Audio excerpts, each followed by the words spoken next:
Hello student, मैं doctor Bharat Kumar और आप लोग पढ़ रहे हैं प्रैक्टिकल ज्योग्राफी। प्रैक्टिकल ज्योग्राफी में आज मैं आपको पढ़ाने वाला हूँ प्रिज्मेटिक कंपास। प्रिज्मेटिक कंपास में कौन कौन से इंस्ट्रूमेंटों की रिक्वायरमेंट रहती है या कौन कौन से उपकरणों की हमें आवश्यकता पड़ती है, उसके बारे में आज हम लोग पढ़ने वाले हैं। और साथ में हम लोग पढ़ेंगे कि जो प्रिज्मेटिक कंपास होता है उसमें कौन कौन से पार्ट रहते हैं या उसके कौन कौन से अंग होते हैं, उन्हें हम यहाँ समझने की कोशिश करेंगे। तो सबसे पहले हम लोग यहाँ पढ़ेंगे instrument required for prismatic compass सर्वे, यानी कि कौन कौन से इंस्ट्रूमेंटों की रिक्वायरमेंट रहती है प्रिज्मेटिक कंपास को सर्वे करते समय। जब हम लोग फील्ड में जाते हैं तो हमें कौन कौन से इंस्ट्रूमेंटों की आवश्यकता पड़ेगी सर्वे करते समय। तो पहला थोड़ा सा मैं एक आपको ब्रीफली बता देता हूँ कि सबसे पहले हमें चाहिए प्रिज्मेटिक कंपास विद स्टैंड।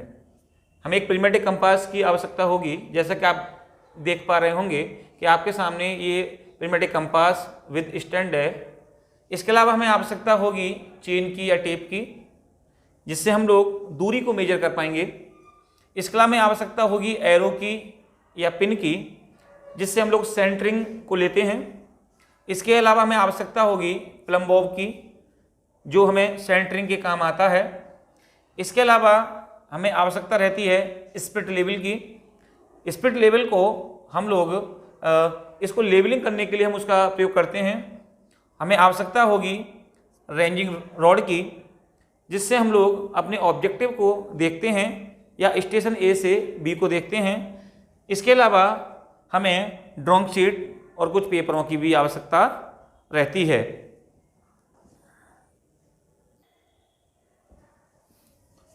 तो यहाँ पर हम लोग स्टार्ट करेंगे सबसे पहले प्रिज्मेटिक कंपास विद स्टैंड के साथ में। देखें, आप लोग मेरे सामने एक इंस्ट्रूमेंट देख रहे हैं। इस इंस्ट्रूमेंट में दो पार्ट हैं। नीचे का तो ये इसका स्टैंड कहलाता है और ऊपर वाले भाग को अगर देखेंगे तो ये कहलाता है प्रिज्मेटिक कंपास। अब ये जो प्रिज्मेटिक कंपास है, ये प्रिज्मेटिक कंपास यहाँ पर इसमें एक निडल या सुई दी जाती है, उसके आधार पर ये काम करता है। पहले मैं आपको थोड़ा बता देता हूँ कि ये जो प्रिज्मेटिक कंपास है, ये वाला प्रिज्मेटिक कंपास और ये एक ही है। मैं थोड़ा सा आपको थोड़ा क्लियर कर देता हूँ। इससे जब आप प्रिज्मेटिक कंपास को देखेंगे तो इसमें कुछ अलग अलग पार्ट्स रहते हैं। सबसे पहले अगर हम बात करेंगे तो बीच वाले पार्ट की अगर हम बात करेंगे तो यहाँ पर आप स्टील की एक गोल गोल ये निडल देख पा रहे होंगे, एक सुई देख पा रहे होंगे। ये इसका कंपास होता है। और ये जो निडल है, ये जिस यहाँ पर आप देखेंगे गौर से, तो यहाँ पे एक छोटी सी पिन रहती है। उस पिन के ऊपर ये जो पूरी की निडल है या सुई है, ये काम करती है या उसके ऊपर टिकी रहती है। कई बार तो ये क्वेश्चन भी पूछ लिया जाता है कि ये जो आपकी निडल है या जो सुई है, वो जिस के ऊपर टिकी हुई है, लगी हुई है, उस का क्या नाम है। तो एक एग्रेट पत्थर आता है, उस एग्रेट पत्थर के ऊपर ये पूरी की पूरी निडल लगी रहती है और ये काम करती है। इसमें अगर आप लोग देखेंगे तो यहाँ पे दो अलग अलग इसके एज हैं, या हम कह सकते हैं दो अलग अलग इसके फलक हैं। एक तरफ देखेंगे तो ये वाला जो फलक है जिसमें ये धागा रहता है, इसको हम कहते हैं ऑब्जेक्टिव वेन या वस्तु फलक। जबकि दूसरी ओर देखेंगे आप लोग तो यहाँ एक लेंस लगा रहता है। इस लेंस में से हम लोगों को देखना पड़ता है। इसको हम लोग कहते हैं आई वेन। तो ये ऑब्जेक्टिव वेन हो गया और ये आई वेन हो गया। इस आई वेन को जब हम यूज करते हैं तो इसके ऊपर एक यहाँ पर ये कैप चढ़ा रहता है। इस कैप को हमें क्या करना है, यहाँ से उठाना पड़ता है ऐसे करके, जब ये काम करेगा। अगर ये कैप इसके ऊपर लगा रहेगा और आप जब इसको रीडिंग लेंगे और आप इसको ऐसे यूज करेंगे तो कैप की वजह से हमें नीचे की रीडिंग दिखाई नहीं देगी। तो इसीलिए सबसे पहले हम लोग क्या करते हैं कि आप हमारा जो आई वेन होता है उस पर से हम इसको उठा देते हैं। इसको उठाने के बाद में जब हम इस लेंस को सीधा करते हैं और लेंस को सीधा करने के बाद में हम इसका प्रयोग करते हैं। यहाँ पर धूप में जब हम लोग सर्वे करते हैं तो धूप में जब सर्वे करते समय यहाँ पर देखेंगे आप गौर से, तो ग्लास लगे रहते हैं। इस ग्लास का भी हम लोग क्या कर सकते हैं, प्रयोग कर सकते हैं। तो हम क्या करते हैं कि जब फील्ड में जाते हैं और जब फील्ड में जाते हैं तो हमारे पास ये प्रिज्मेटिक कंपास होता है। इस प्रिज्मेटिक कंपास की सहायता से, और ये जो ट्राइपॉड होता है, ये इसको ट्राइपॉड या त्रपाई कहते हैं, और ये ऊपर वाला भाग जो आप देख रहे हैं, ये वाला भाग, इसको ट्राइपॉड हेड कहा जाता है। इस ट्राइपॉड हेड को और इस प्रिज्मेटिक कंपास को आपस में जोड़ा जाता है, जब जाकर के हमारा ये प्रिज्मेटिक कंपास तैयार होता है काम करने के लिए। तो ये जो प्रिज्मेटिक कंपास है, इसमें ये हम लोगों के, जैसे मैंने अभी आपको बताया कि ये जो इज है या ये जो फलक है, ये हमारा वस्तु फलक है, ये दृष्टि फलक है, बीच में निडल रहती है। और अगर आप इस निडल को गौर से देखेंगे तो यहाँ लिखा हुआ है नॉर्थ और नीचे लिखा रहता है साउथ।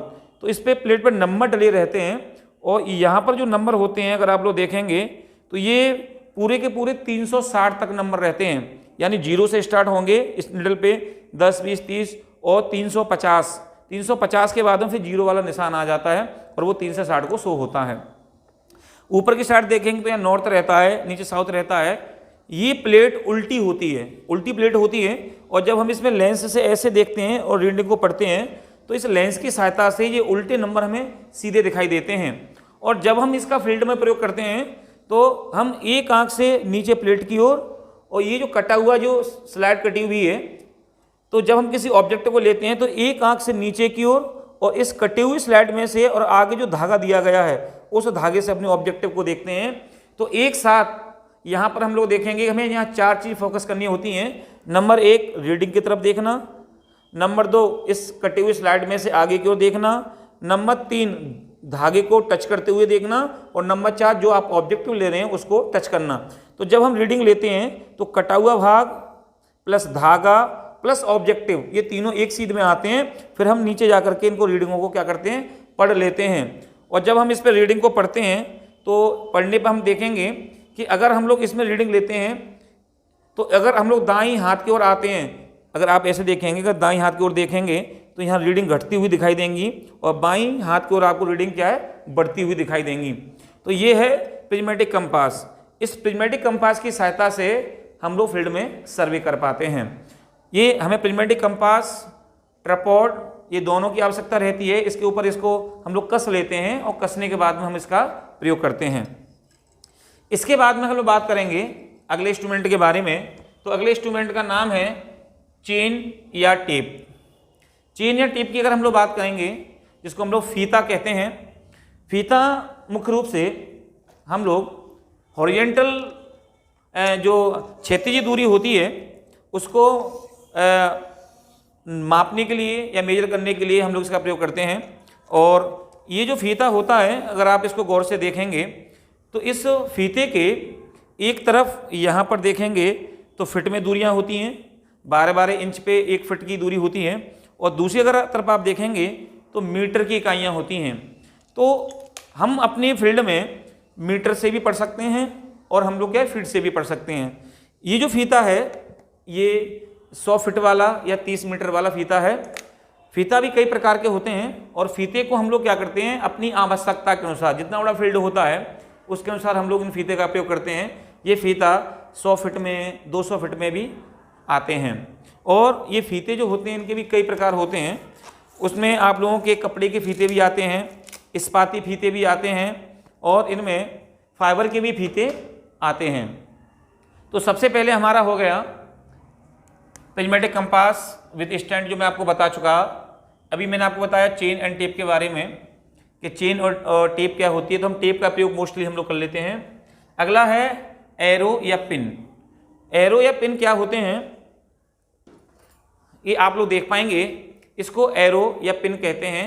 ये सिंपल एक लोहे की छोटी सी कील रहती है, जहाँ पर हम लोग सेंटरिंग लेते हैं वहाँ इसका हम प्रयोग करते हैं। अब इसका प्रयोग कैसे करते हैं, तो पहले मैं आपको बता दूं, एरो के बाद में हम लोग प्लम बॉब का भी इसमें प्रयोग करते हैं। अब ये प्लम बॉब क्या होता है, जिसको हम हिंदी में इसको साहुल कहते हैं। साहुल को हमें क्या करना पड़ता है कि जब आप फील्ड में जाते हैं तो इस साहुल को लेकर के हम फील्ड में जाते हैं और वहाँ पे जाकर के इस प्लम बॉब को इसके जस्ट बीचों बीच में इस कंपास के नीचे हम लोग रखेंगे और जहाँ पर ये प्लम बॉब टच होगा ज़मीन पे, जहाँ पर भी ये प्लम बॉब टच हो जाता है वहीं पर हम लोग क्या करते हैं, एरो को लगा देते हैं। वहाँ पे हम लोग क्या करते हैं, एरो को लगा देते हैं। तो प्लम बॉब की सहायता से हम लोग नीचे की ओर जब इसको लगा देते हैं तो वह इसका केंद्रण कहलाता है या सेंटरिंग कहलाती है। कहने का मतलब ये है, आप ऐसे समझें कि ये कोई फील्ड है और आपने यहाँ पर प्रिज्मेटिक कंपास को लगा दिया ऐसे,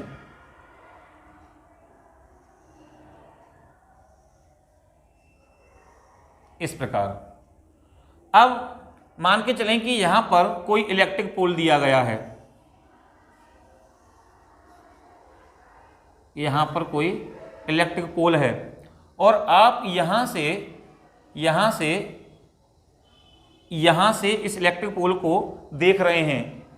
तो सबसे पहले आपको क्या करना पड़ेगा कि इस जगह पर आपको अपना ये प्रिज्मेटिक कंपास लगाना पड़ेगा और प्रिज्मेटिक कंपास लगाने के बाद में आपको प्लम बॉब की सहायता से या साहुल की सहायता से इसके नीचे आपको सेंटरिंग करनी पड़ेगी। और जब आप सेंटरिंग इसकी करेंगे और जहाँ पर भी ये सेंटरिंग आएगी, वहाँ पर जहाँ पर प्लम बॉब आपका आएगा वहीं पर हम लोग क्या करते हैं, यहाँ पर हम लोग एरो को लगा देते हैं। तो इस प्रिज्मेटिक कंपास के नीचे जहाँ पर आप एरो लगाएंगे वह इसका केंद्र कहलाता है और इस केंद्र से ही हम लोगों को क्या है, क्षितिज दूरी मापनी पड़ती है। जैसे आपने देखा इस यहाँ प्रिज्मेटिक कंपास से, तो इधर की ओर आपने देखा तो जैसे कोण आ रहा है, मान के चलें 240 डिग्री। तो 240 डिग्री कोण के साथ साथ में आपको यहाँ से लेकर के फीते की सहायता से इसकी दूरी भी मापनी होगी। चाहे जैसे आपने नापा तो आप मीटर में लें तो जैसे 15 मीटर बैठा, या आपने फिट में ली तो ये 50 फिट बैठा।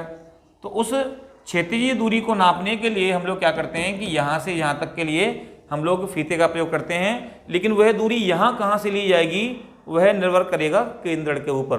तो केंद्र के हम लोग याद करने के लिए यहाँ पे सबसे पहले हम वही प्लम बॉब को यूज करते हैं और फिर वहाँ पर हम लोग क्या लगा देते हैं, एरो को लगा देते हैं।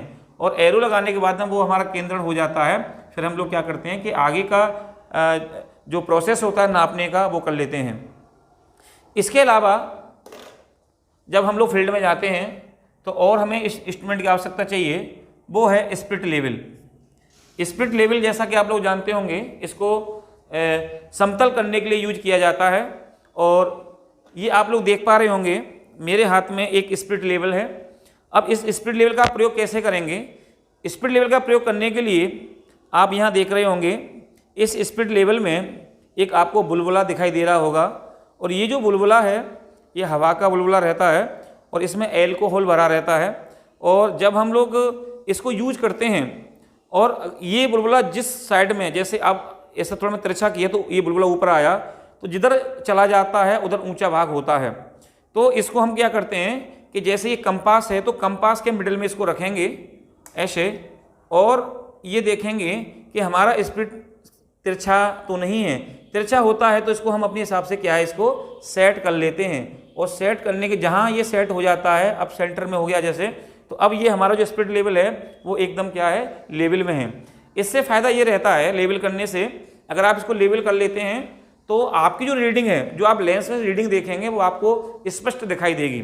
और अन्यथा जब हम इस स्प्लिट लेवल का प्रयोग नहीं करते हैं तो कई बार क्या होता है, फील्ड में जब जाते हैं तो ये तिरछा भी हो जाता है और तिरछे होने की वजह से इसकी जो रीडिंग है वो हमें साफ या सही ढंग से दिखाई नहीं देती हैं। तो इसलिए हम लोग फील्ड में इस स्प्लिट लेवल का भी प्रयोग कर लेते हैं।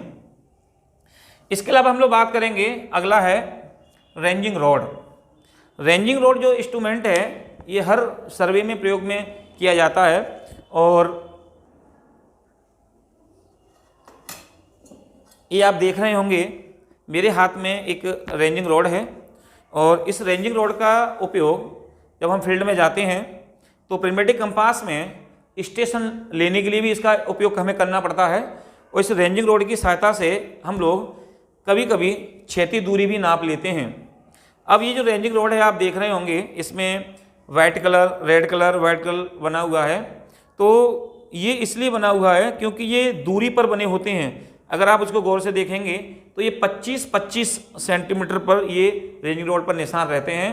और अगर हम लोगों को कहीं क्षैतिज दूरी नापनी है, कैसे कि जैसे मान के चलो कि ये कोई फील्ड है और आप ये कोई बीच में नाला है और आप यहाँ पर सर्वे कर रहे हैं, आप यहाँ पर सर्वे कर रहे हैं और इस नाले के बगल में यहाँ पर कोई पेड़ है और अगर आपको यहाँ से यहाँ तक की दूरी लेनी है, अब चूंकि नाले की जो चौड़ाई है वो 4 फीट है या 5 फीट है, तो हम क्या करेंगे कि यहाँ तक तो इसको टेप से नाप सकते हैं और यहाँ से लेकर के इस नाले के साइड तक हम इसको ऐसे रख लेंगे और जितने भाग इस नाले के ऊपर आएंगे उसको बाद हम लोग गिन लेंगे, जैसे 1 2 3 4, अब ये 4 भाग हो गए, इसका मतलब ये हो गया कि 100 सेंटीमीटर यानी कि 1 मीटर हो गया। तो हमें पता लग जाएगी कि यहाँ से लेकर के यहाँ तक की 1 मीटर की दूरी और है, तो इस वाली दूरी में और इस दूरी में हम लोग क्या इसको प्लस कर देते हैं, तो यहाँ में टोटल दूरी को ज्ञात कर लेते हैं। यही कारण है कि ये जो रेंजिंग रॉड होती है